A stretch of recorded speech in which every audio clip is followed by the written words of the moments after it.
Hello, everybody, and welcome back to another episode of the Answers at the Point podcast. I am your host, Tyler Aaron. If you want to follow me on Instagram or Twitter, it is at TylerAaron65, or you can follow the show's Instagram or Twitter at PenguinsFan65. And in today's episode, we are going to be reviewing the Pittsburgh Penguins at Detroit Red Wings game. In the second segment, we will look at the Penguins' final preseason game of this year, the Buffalo Sabres against your Pittsburgh Penguins in Pittsburgh tonight. And we will wrap up this episode with what are the Penguins going to do to get rid of some cap space. And that is all coming up right after this intro.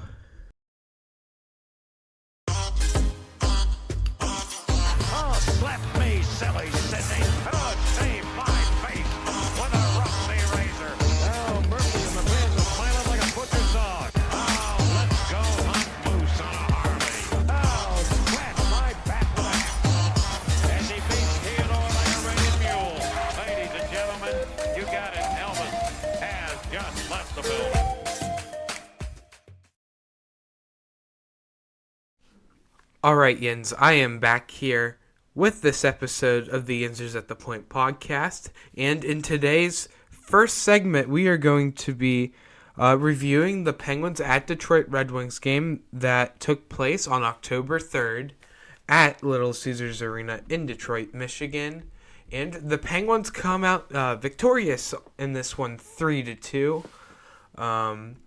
Penguins scored one goal in the first, two in the second, none in the third, and Detroit got all two of their goals in the third period.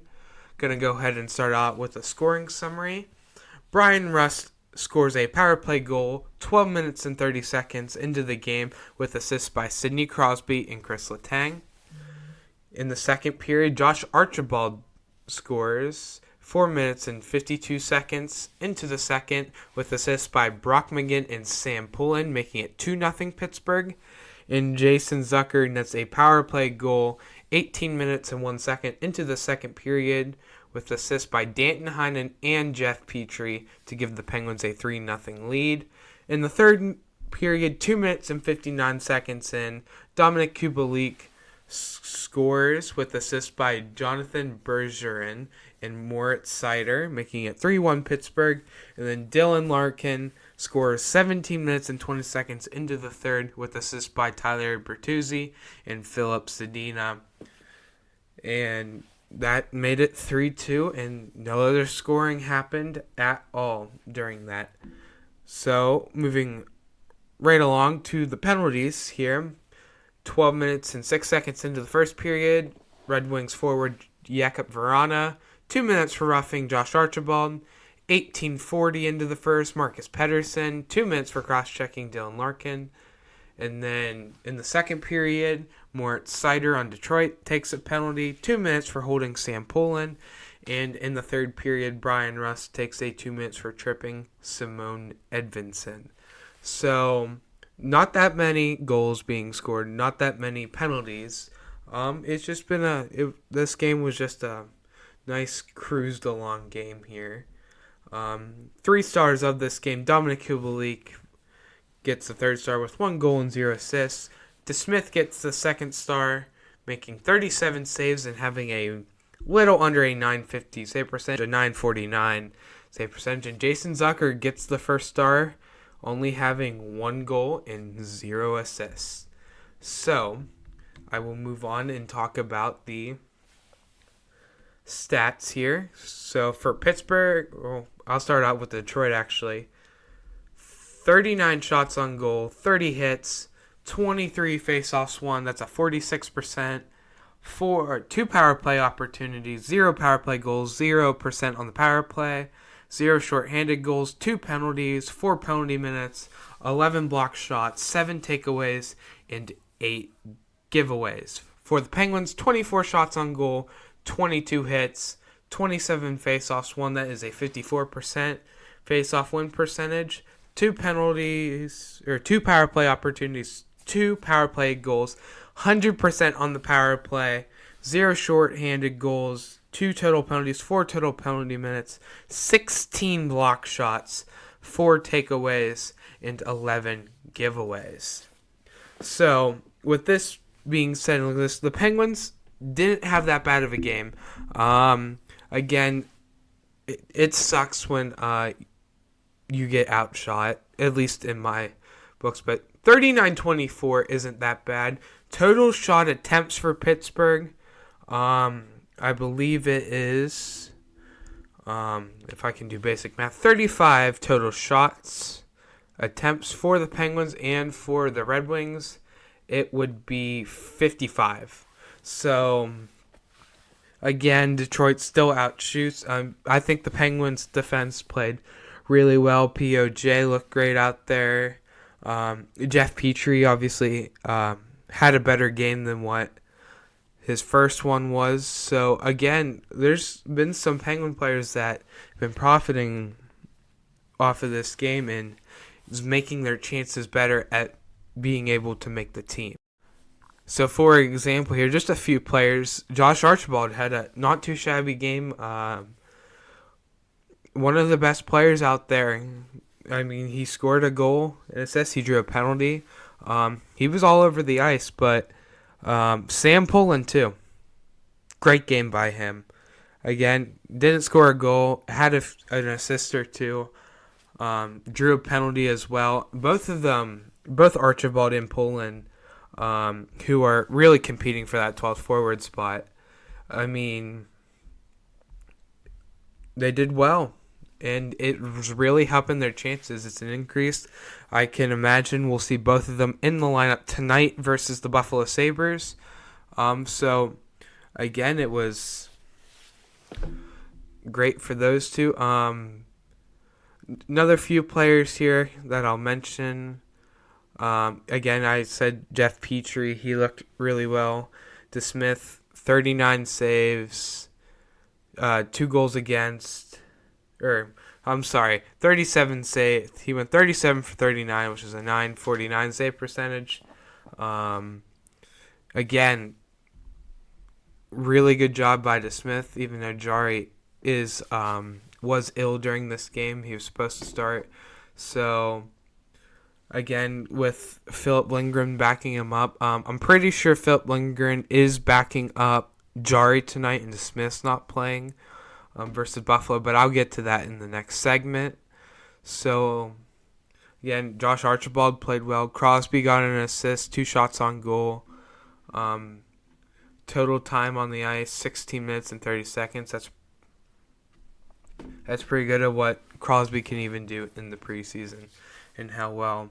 Danton Heinen, he, even though he only went -1, he still got an assist, still getting shots on goal. Again, too, Ryan Pelling, another player on the Penguins who's competing for that 12th forward, he did really well. Even though he was a -1 and didn't get any points, 5 shots on goal. 5 shots on goal. That is the most shots on goal by a player in this game for the Penguins. Guys like Rickard Rakell and Josh Archibald had the next highest, as they each had 3 shots on goal. But they're shooting the puck. They're impressing the staff. That's why they haven't been cut yet. And, so I guess we'll just go from how they played in Buffalo, see what the Penguins' roster cuts will be. The Penguins did send down Taylor Fedun and Philip Lindgren back down. So the training camp roster is now at 23. The Penguins just have to cut a few more players. So we'll be ready for opening night on Thursday. So the power play looked pretty good. They just still pass the puck way too much. Their cycle game takes forever, and it drives me nuts because, I mean, if you shoot the puck on net, there's always that chance that it could go in. So special teams is definitely something the Penguins should work on. I know the Penguins worked on 6-on-5, with the empty net scenarios and who would be on the ice with that. Jeff Carter solely on his face-offs, It's your most expectable guys to be playing on those 6-on-5 scenarios. I like Kasperi Kapanen. When he played in Toronto on the penalty kill, he did really well. It's nice to see the Penguins are experimenting with that. And, this could be a good year for players like Zucker and Kapanen, Carter, those players who had down years. So that is going to do it with this first segment of the Insers at the Point podcast. So coming up in the next segment, we are going to look at the game preview for tonight's final preseason game between the Buffalo Sabres and the Pittsburgh Penguins. And then after that segment, for the final segment, we'll look at what are the Penguins going to do to get rid of some cap space. So those two segments are coming up right after this break. All right, I am back, Jens, with this episode of the Insers at the Point podcast, and in this segment, we are going to be looking at the game preview between the Pittsburgh Penguins and the Buffalo Sabres at the Paint Can at PPG Paints Arena. Before I go further into this, when I say Paint Can, I'm referring to PPG Paints Arena because I'm just making fun of our stadium name. And calling it the Paint Can, because honestly the stadium does kind of look like a bucket of paint, and especially with the PPG Paints brand on the building. So I just wanted to tell you, when I say Paint Can, I'm talking about the Penguins' home arena. So jumping right on into the game preview here of the Penguins' last preseason game of the year. I know the San Jose Sharks and the Nashville Predators have opened the regular season today at the Czech Republic, and that puck drop was at 2 o'clock, so the NHL 2022-2023 season is officially underway. Even with some teams playing preseason games tonight, the season has officially begun. So before I start looking at the Penguins' projected lineup in Buffalo's, I'm going to read off the standings, just a little preseason standings here of where the Penguins and the Red Wings are sitting, or the Penguins and the Sabres, sorry. So the Penguins in 5 preseason games are 2-3. That's only 4 points. Again, not that great. A goal differential -8. And then the Sabres are 4-1 in 5 games, 8 total points, and have a goal differential of +3. And one of their wins was last Saturday's October 1st when they beat us 3-2 in Buffalo. So I believe that Buffalo is one of the best teams right now in preseason. I know the Maple Leafs are also 4-1. The Blue Jackets are 4-2-1, but they played 7 preseason games. So again, I don't know how many games each NHL team plays. So going right into the game preview here, this should be your dress rehearsal. So it looks like the Penguins will be suiting up all of their starters. The same with Buffalo a bit. They do have a mix of AHLers in, but so do the Penguins. So most likely all your starters will be in.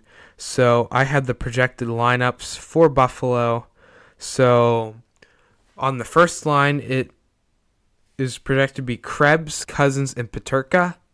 Second line, Quinn, Middlestat, and Hinostroza. Third line, Gergensons, Asplund, and Tuck. Fourth line being Bjork, Malone, and Olafsson.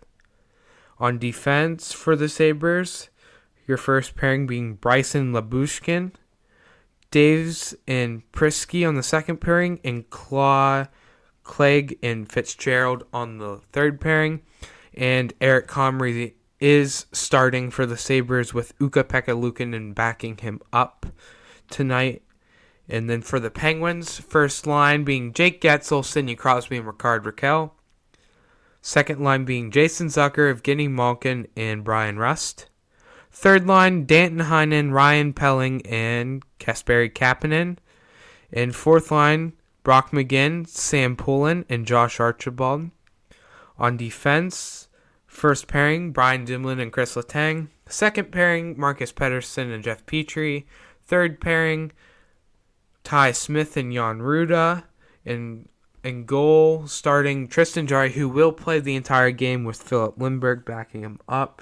Now, this is just a projected roster, so guys like, you might see P.O. Joseph maybe in there instead of Ty Smith. You don't really know. The Penguins haven't announced what their lineup is looking like, so I guess the Penguins are just going over their options right now.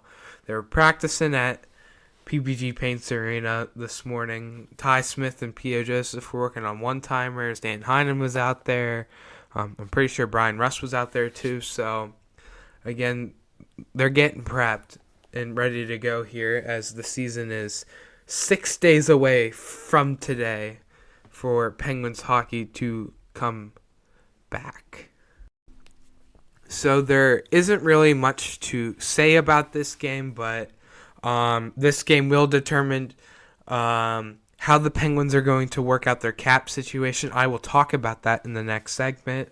Who's going to earn that 12th forward spot? I talked about that in my last episode. If you haven't listened to the last episode, I would recommend you going to check that out of who I think the 12th forward can be. The Penguins have some decisions.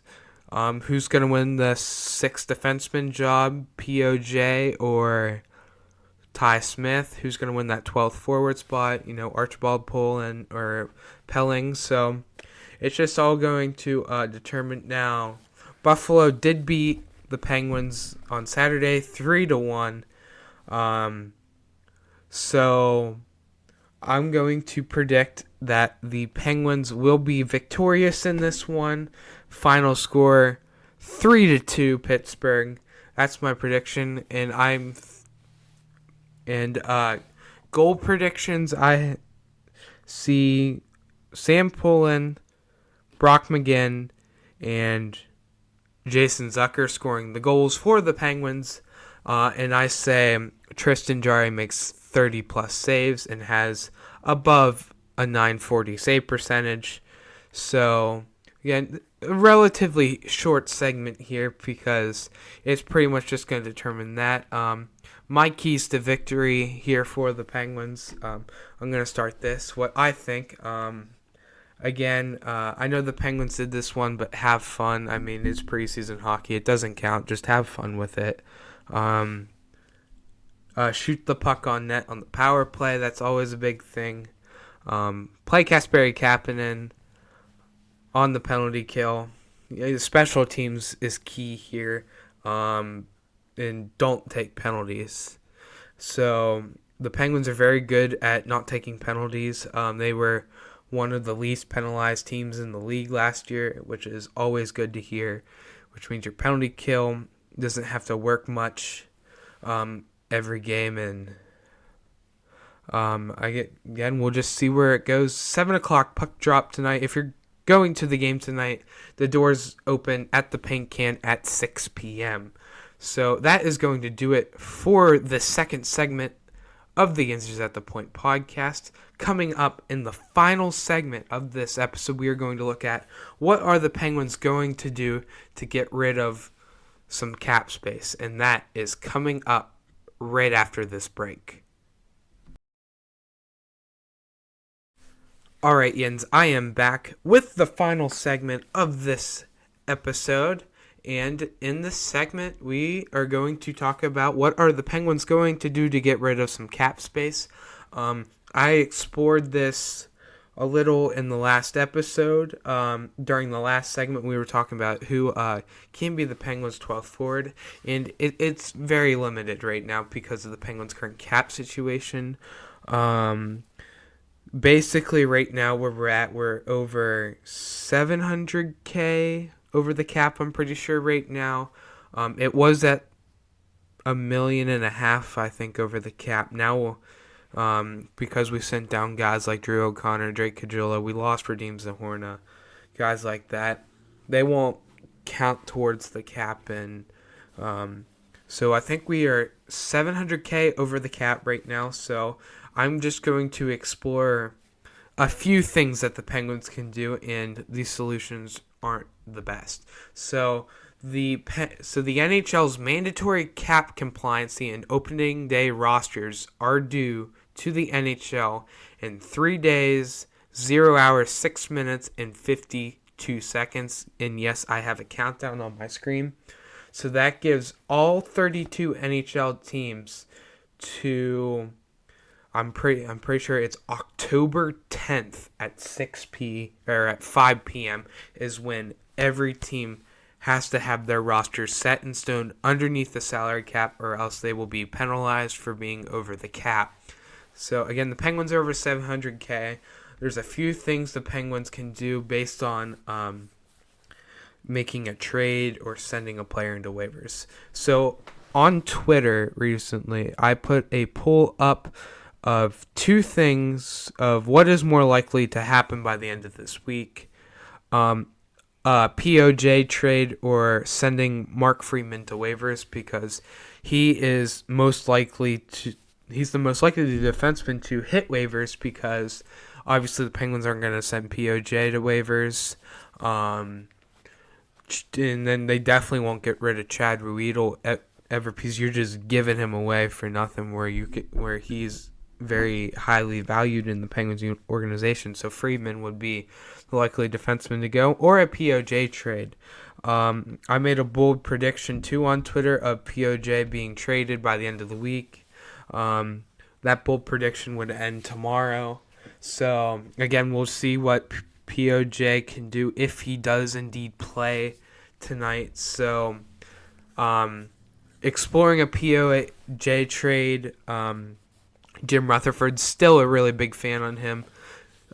If you trade him to Vancouver, let's say, he can definitely get a draft pick back. And the Penguins have already offered POJ to all 31 other NHL teams. And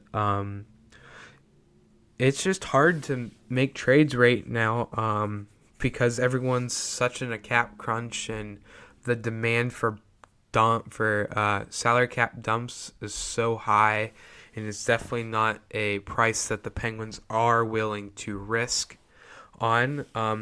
And it's just going to come down to the Penguins just sending down someone to waivers.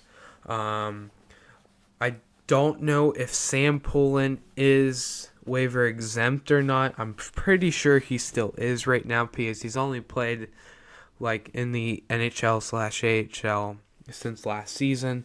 So I guess you can send Josh Archibald down, but he likely won't go down because of his contract. And his contract is pretty much too high to send down. Ty Smith is waiver exempt. You can always send him down to the AHL too as well. That means keeping POJ up here to be that new sixth defenseman. So, I mean, the Penguins have options. They're not really the prettiest. You're going to end up losing a guy. I mean, the Penguins already lost Radim Zahorna to Calgary, which, good for him, by the way. It looks like he could make the Calgary Flames this year. I was looking at the Flames lineup for their last preseason game, and Zahorna's playing on the third line with Michael Backlund. Good on Radim Zahorna. I just wish him the best of luck in Calgary. But you'll always be bleeding black and gold deep.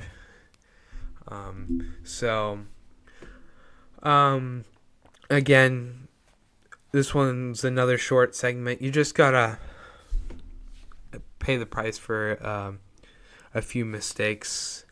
Definitely some players on the Penguins should be getting paid more money than they should be, and some should be getting paid way less than what they should be. But, at the end of the day, now the Penguins would be fine right now if the Penguins never signed Jack Johnson to that massive contract, because we wouldn't be in as much dead cap as what we are right now. So I would would like to explore an option here that probably won't likely happen, and definitely won't because of the Penguins' current cap situation, is Sonny Milano got released from his PTO, which is insane because of how young and good he is. And I was really high on the Penguins. A lot of other Penguins podcasters were really high on Sonny Milano and how he didn't get signed at all and whatnot. But, you just gotta watch the waiver wire and who your free agents are. And I don't know, the Penguins can make something happen early. Something will indeed happen, whether someone's going to go back down to the minors that you wouldn't want to see or be traded because the Penguins got to do it, or else they're going to suffer some consequences by the NHL. So that is going to do it for this episode of the Answers at the Point podcast. The next episode, I would like to do a season preview before Thursday. So Monday, Tuesday, Wednesday. One of those days will be a season preview video. I'll go over some predictions of mine, where I think the Penguins will fall in the Metropolitan Division. And then October 13th, Penguin season starts, playing the Arizona Coyotes at the Pink Carrion. So excited for the regular season to start. I've had enough of preseason. So, again, this is going to do it for this episode of the Answers at the Point podcast. I am your host, Tyler Aaron. Again, if you want to follow me on Instagram or Twitter, it is at TylerAaron65, or you can follow the show's Instagram or Twitter at PenguinsFan65. And I'm currently working on a YouTube channel to post my episodes. I'm hoping I can get that square and done this weekend, and I will post about it on social media. Again, PenguinsFan65 on Instagram or Twitter, so you can see that. So again, that's going to do it, and I will talk to you guys sometime next week.